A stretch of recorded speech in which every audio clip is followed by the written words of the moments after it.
استغفار پڑھنے والے کو اللہ تعالیٰ دنیا میں ہی دو ایسی چیزیں عطا فرماتا ہے جسے سن کر آپ دنگ رہ جائیں گے۔ اکثر و بیشتر لوگ استغفر اللہ استغفر اللہ استغفر اللہ پڑھتے ہیں۔ کچھ ایسے لوگ ہیں جو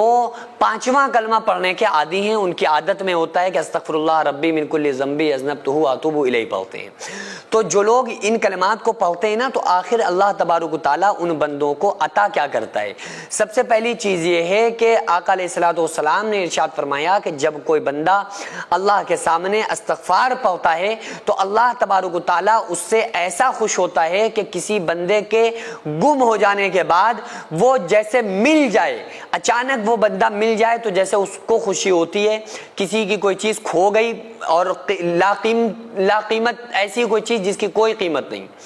ایسی چیز کھو جائے، محبوب چیز کھو جائے اور ملنے کا چانس ختم ہو جائے، پھر اچانک اسے وہ چیز مل جائے تو جیسے وہ مالک وہ شخص خوش ہوتا ہے، اسی طرح سے اللہ تعالیٰ اس بندے سے خوش ہوتا ہے جو بندہ استغفار پڑھتا ہے۔ اس بات کو آقا علیہ الصلوۃ والسلام نے حدیث پاک میں بیان فرمایا کہ آپ صلی اللہ علیہ وآلہ وسلم نے ارشاد فرمایا کہ جب کوئی بندہ استغفر اللہ پڑھتا ہے یا استغفار پڑھتا ہے یا اللہ توبہ کہتا ہے تو اس وقت اللہ تعالیٰ کیا فرماتا ہے؟ اس کی مثال آقا علیہ السلام نے دیتے ہوئے فرمایا کہ کوئی شخص گھر سے باہر نکلے اور ایک جانور کے اوپر، اونٹ گھوڑے کے اوپر ساز و سامان ہو، اس کے کھانے پینے کی چیزیں ہوں، اور وہ اس پر بیٹھ کے ایسے جنگل میں نکل جائے جہاں اس کو اس کی گھوڑی پہ لدے ہوئے سامان، پانی اور اشیاء کے علاوہ کوئی چیز موجود نہ ہو، اور اچانک وہ بیٹھے اور سو جائے اور اس کی وہ اونٹنی اس کے ساز و سامان سمیت کہیں گم ہو جائے، کھو جائے۔ اب وہ ڈھونڈتے ڈھونڈتے بیابان جنگل میں نہ آدم کی ذات کوئی اسے نظر نہیں آ رہا ہے، نہ کھانے کے لیے کھانا ہے، نہ پینے کے لیے پانی ہے، کوئی اس کو انسان بھی نظر نہیں آ رہا ہے۔ اب وہ پریشان ہے، رونے لگا، یہاں تک کہ وہ زمین پہ گر جائے اور بے بس ہو کر موت کو آواز دینے لگے اور کہنے لگے کہ اے کاش، اے موت اب تو آ جا اور میرا کام تمام کر دے۔ اتنا بے بس ہو کر جب کوئی بندہ موت کو پکارنے لگے اور وہ موت کو پکارتے پکارتے سو جائے، اچانک اس کی آنکھ کھلے، سامنے اپنی اونٹنی کو دیکھے، اس پہ لدے ہوئے پانی کو بھی دیکھے اور اس پہ لدے ہوئے کھانے کو بھی دیکھے، تو جس طرح سے وہ بندہ خوش ہوتا ہے، اسی طرح سے آقا علیہ السلام نے مثال دیتے ہوئے فرمایا، اسی طرح سے جب کوئی بندہ گناہ کر بیٹھے اور اللہ کے سامنے توبہ کرے تو اللہ تعالیٰ اسی طرح سے خوش ہوتا ہے۔ اور آقا علیہ السلام نے ارشاد فرمایا کہ اللہ فرماتا ہے اگر تم سارے لوگ نیک ہو جاؤ اور گناہ ہی چھوڑ دو تو میں ایسی قوم کو پیدا کروں گا جو گناہ کریں پھر توبہ کریں تاکہ میں ان کو معاف کروں۔ اللہ کو توبہ بہت پسند ہے۔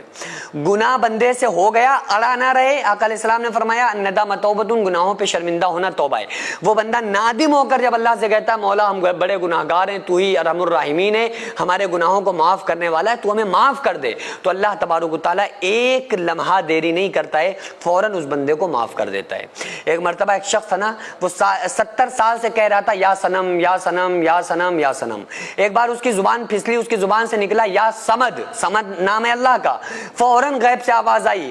کہ لبیک یا عبدی، لبیک یا عبدی، لبیک، اے میرے بندے تیرا رب حاضر ہے، تیرا رب تیری مدد کو حاضر ہے۔ تو فرشتوں نے کہا مولا ہے تجھے نہیں پکار رہا ہے، یہ تو یا سنم کر رہا تھا، دھوکے سے اس کی زبان سے تیرا نام نکلا ہے۔ تو اللہ فرماتا ہے کہ اے فرشتوں خاموش ہو جاؤ، ہمیشہ سے یہ یا سنم کہہ رہا تھا تو اس کے صنم نے اس کو جواب نہ دیا، تو اگر میں بھی جواب نہ دوں تو جس کو پکار رہا تھا اس میں اور مجھ میں کیا فرق ہے؟ دھوکے سے ہی صحیح میرے بندے نے مجھے پکارا ہے۔ تو اللہ تبارک و تعالیٰ 70 ماؤں سے زیادہ بندے سے پیار کرتا ہے۔ جب کوئی بندہ استغفار پڑھتا ہے اللہ تعالیٰ اس سے بے پناہ خوش ہوتا ہے۔ اسے کیا عطا فرماتا ہے؟ پہلی چیز اس کو گناہوں کو اس طرح مٹا دیتا ہے جیسے آگ لکڑی کو کھا جاتی ہے۔ استغفار پڑھنے سے آقا علیہ السلام کی حدیث کا مفہوم ہے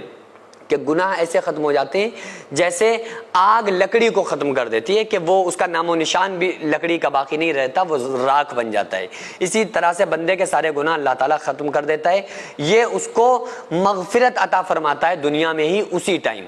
اور دوسرا اللہ تبارک و تعالیٰ اس بندے سے اتنا خوش ہوتا ہے کہ اس کو محبوب بندوں میں اس کو شامل فرما لیتا ہے۔ تو اس لیے بندے کو روٹین میں یہ چیز لانا چاہیے کہ نہ جانے ہمارے روٹین میں گناہ ہم کتنے کر بیٹھتے ہیں جن کا ہمیں پتہ ہی نہیں رہتا، ہمیں پتہ ہی نہیں وہ ہمارے روٹین میں جو چیزیں ان روٹین کے بیچ ہم کتنے گناہ کر رہے ہیں۔ تو اس لیے جب ہم استغفار پڑھنے والے بن جائیں گے تو وہ گناہ